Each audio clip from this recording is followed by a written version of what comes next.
How do you begin a movie? How do you go about creating an opening scene, the very first thing an audience sees? There's been plenty of great videos on the subject, and I encourage you to check them out, but I wanted to point out some broader points while focusing on some lesser analyzed scenes.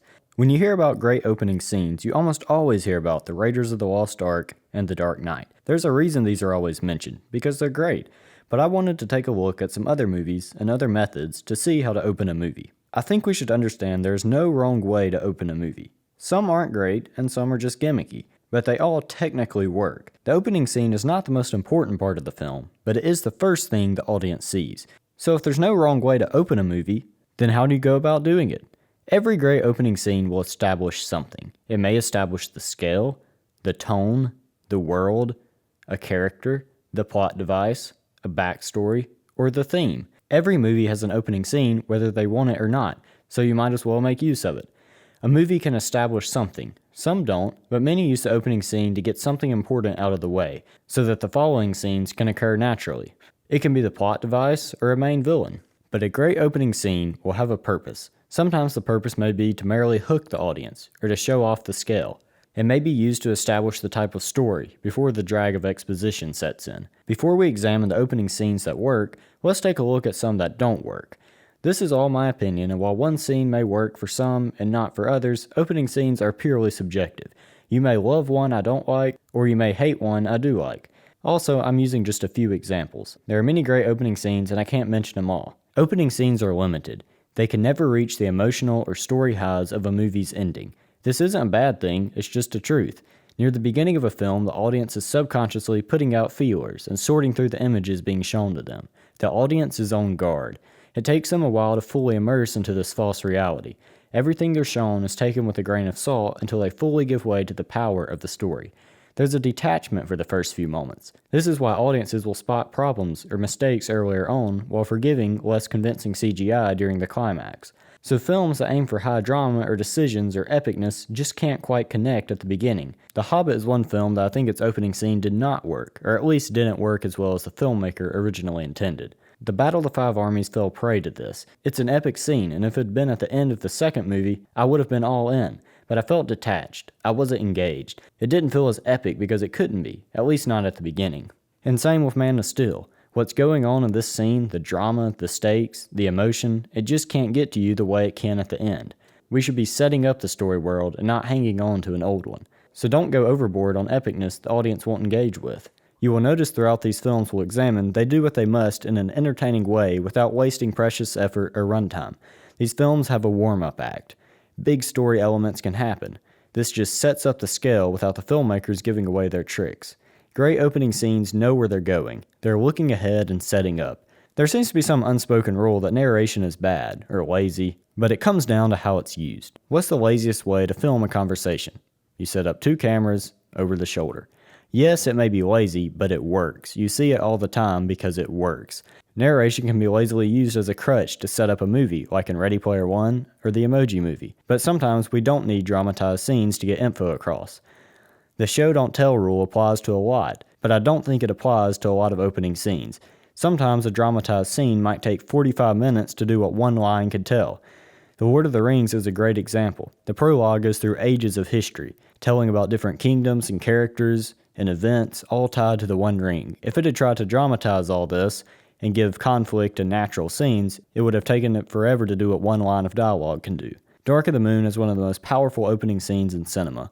The way Michael Bay goes full-on patriotic, saturated montage mixed with an intriguing idea of going to the moon to contact aliens is superb. This is essentially a mini-movie. The first type of opening scene we'll take a look at. This type of opening scene can stand on its own. It's fun to watch in and of itself. Sometimes it seems useless or not connected in any meaningful way to the rest of the movie. This scene doesn't establish much other than this plot device. None of the humans are seen again, except Buzz Aldrin. This is essentially 8 wasted minutes. So why does Michael Bay choose to open the movie this way? It's a promise to the audience that this is the movie they came to see. If the film had begun at the next scene with the conversation between Sam and Carly, we would be confused. Is this a love story? A mystery about the moon landing? By opening with this epic prologue, we can be at ease as the story begins. Eventually, Bay will show us the robots punching each other. Just wait. He's not going to lie to the audience. His films will have some boring parts, and the mystery elements will come, but at its core, it's an epic, adrenaline-pumping robot movie. The audience can catch on if you're lying to them. You can cheat them at first, but in the end, the truth wins out. Creating an epic but unnecessary scene was the best way for Michael Bay to go. Much like The Dark Knight or Indiana Jones, nothing super major to the story happens. It's like a classic James Bond opening scene, with thrills and excitement, but it's kind of unrelated to the rest of the story. These scenes are a promise of the real story to come. Some movies cheat. They start halfway through in the fun, exciting part, and cut back to 24 hours earlier. This is lazy, and while not a crime, it's cheap. Why start in the middle of the story? It's a lame promise. Instead of being creative, we get a scene we'll be bored of when we do get to it. In order to make the promise, great movies don't start with the best part. They create something new. Imagine if Raiders of the Lost Ark had begun with them getting trapped in the tomb, and then cut straight to him teaching in a classroom. Instead of the Joker's grand reveal, we would have gotten a preview of Harvey and Rachel being held captive. The movie should set the tone, but do it in an honest way. I don't think it's bad to start with the good stuff, it's just lazy. And greater films use the limitation as a drive to be creative. The opening of Dark of the Moon is as all openings are, establishing. From the opening one take in sync with the epic narration, we're told the essentials. There's a war, the Decepticons started it, it's about over, here's our last hope. We've got some more action and then cut to Earth. We don't cut to just one character, any will do. The pace is breathless, but steady, as the music brings the scene to its climax, the moon landing. Nothing here is cheated. It's oozing of big budget. This is blockbuster cinema at its finest. Michael Bay rushes through several years to get to the moon, but once he gets here, he takes his time to build the scene. The first time watching this gives the audience a sense of dread. Is anything still alive in there? Will they make it out? It's a masterful scene. Without wasting any time, we've been awed, inspired, and had a good time. This opening barely has a purpose, but it hooks the audience, it doesn't waste emotion, and it sets the plot in motion. There's not just one word or way to sum this scene up. What makes it so good? It's a mini-movie promising you more, and it does it honestly. But maybe you want your film to be pure. You don't want to have any unrelated scenes. You want to have every action connected, every cause have an effect. There would be no better example of a perfect opening scene than Star Wars. Quite possibly the most iconic opening scene, it starts the plot right away. It sets the tone, it creates the plot, and establishes 4 main characters. It starts in the middle of the action, much like the whole franchise starts in the middle of the saga. It balances comedy without taking it too far, and it sets up Darth Vader. This is a good time to point out that the opening scene does not have to be the inciting incident. It can be, but it doesn't have to. By definition, the inciting incident sets the story in motion. It radically upsets the balance of forces in the protagonist's life. You should introduce the inciting incident as soon as possible, but not until the moment is ripe. This opening scene is merely ripening the moment. The inciting incident in the protagonist's life comes later, when the droids come to Luke and he finds the message. This scene is merely to hook our interest and set the story in motion. Once again, had it begun with the droids in the desert, we wouldn't have gotten a sense of the franchise, of the scale and of the tone. This scene shows the audience what to expect. We get the bare exposition and our mind fills in the rest. Star Wars incites a mystery, but it doesn't answer it. It gives us a reason to watch the movie. It was different from any other film at its time.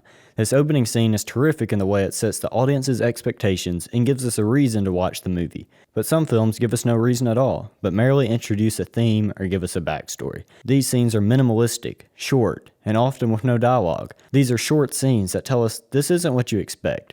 This is a setup to be expounded on. It isn't a full-blown mini-movie, but it's a tease, like the scene in Endgame with Hawkeye's family disappearing, or the raptor scene in Jurassic Park.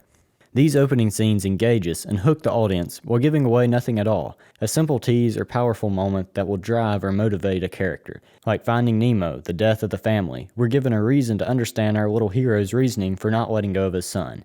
This one moment defines the story. And like the apartment scene in Black Panther, after a brief history of Wakanda, we're left with the character's decision that will define the movie. Ryan Coogler is brutally honest with us. In this opening scene, he tells us, this will not be your typical Marvel movie. I'll have some action, but get ready for a story that will move and challenge you. This is something different. The best example of this is the short moment that opens Butch Cassidy and the Sundance Kid. It's simple, but this one moment will define the movie. Butch Cassidy stands in a bank. Bars are everywhere, doors shut, gates closed, closing signs hang up. The entire place is closing in on him. This is a simple theme of the movie. The cowboy way of life is gone. The places where they used to be free are shutting down. and those that don't move on and adapt to this new way of life will perish. This scene is brilliant foreshadowing, silent and somber. Their way of life is gone. It's a brief moment, but so much is said without saying a word. And even though I'm sure it was marketed as a classic action western, it told us in the opening moments, this is different. It may have some good action, but this is a story about men who won't change. This scene sets the tone of the movie. It's honest with the audience. Every one of these movies opens with a different way, proving there's no wrong way to open a movie. But the best films use it to set the tone and expectations. Whether it be through a mini-movie, or a scene that sets the plot moving, or a thoughtful moment that will define the story, they establish elements most crucial to the story they're trying to tell. These scenes get something out of the way, so the rest of the movie can be about the story. And so every film does it different. Some start in the middle of the action, some start after the action. Star Wars leaves us asking, what happens next? Dark of the Moon leaves us saying, that was awesome, I want more. And Butch Cassidy and the Sundance Kid leaves us mulling. This isn't going to be what I expected. All of these opening scenes hook the audience, establish the world, and set our expectations for the story moving forward.